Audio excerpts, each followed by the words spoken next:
Hey, this is Eb. I'm back with another fun project. This is not a guitar that is for sale, and it won't be for sale.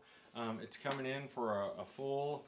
I'm gonna do a XBrace conversion on this and just get it all up to playing. It belongs to a good friend of mine, Patrick Hertzfeld. He's got Signal Hill Studios down in Austin, Texas. Just a top-notch recording studio, putting out great music. He's also a great musician, but this is his grandmother's guitar that he inherited. It was also has just been hanging in his studio. They're cool. They're fun, and but it's never played great or sounded great. So we're going to remedy that. These originally were put out by Sears with by Harmony, and they were, if I'm not mistaken, yeah, these have birch backs and sides, but a solid spruce top, and the back and sides are solid woods. That could be, yeah, could be maple actually. Yep. They're wonderful guitars. They're super cool, but they were made to be a copy. All these Harmonies were made to be copies of nicer guitars that Martin and Gibson were making at that time. So they're not full on. They weren't trying to make the best sounding guitars, but they have good quality wood. So you take them apart, put some quality bracing back in there, quality bracing material. Usually what's in these is big old thick braces that are just never going to sound good. Some of them sound better than you'd expect, but they don't sound like the guitars that they're meant to copy. This particular one is the Buck Owens American. It's a special guitar, an American treasure, Buck Owens.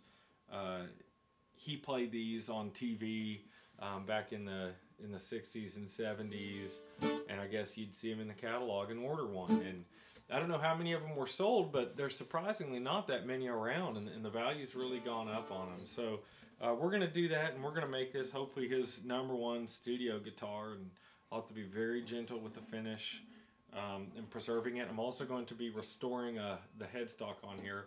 If you get a chance, there's some really good videos from Dan Erlewine, another friend, at StewMac, or Stuart McDonald's. They've got some YouTube videos up of him doing some work on these, and they talk about them too. And basically these have what seems like old tile or something, some kind of weird plastic material that was over the front of these, and then they printed the image or had that printed off-site and glued them on here. I'm not sure, but that material deteriorates and just crumbles away, and it's on all these from these years. So there's a lot of different methods.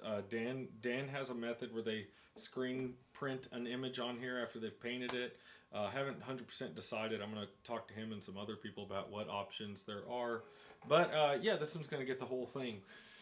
This is one more topic I wanted to bring up is Nashville High Tune. If you're not familiar, it's a really fun little studio trick that I've heard is from Nashville. That's what everybody calls it.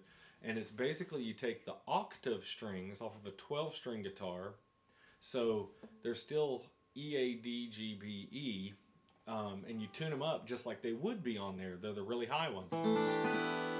And if you play your normal chords, they have a different voicing, but you don't have to, they don't sound like a normal 6-string. So you don't have to learn any new, it's like making a new instrument and not having to learn how to play it. And the reason they use these in the studio is they're super fun to layer with. A lot of times when you have a lot of people playing guitars, it's really annoying to have 6 or even 2 people playing the same G chord. And you get a bunch of people doing that, and it's just it's redundant and muddy and annoying sounding. It's taxing on the ears.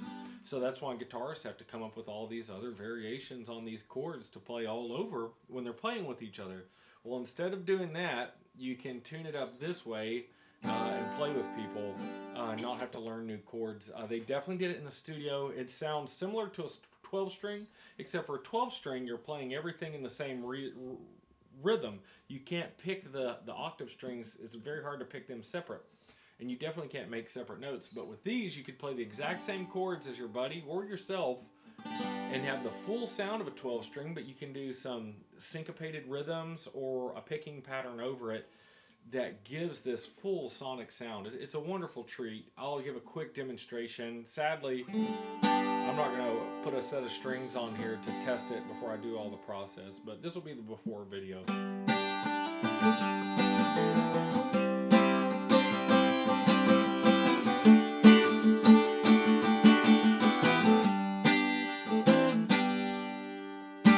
So you wouldn't use that by yourself. You definitely couldn't pull this off solo, but really fun. If I've got a bunch of friends over at the house and we're all playing guitar, it's great to have that as an option for somebody to play.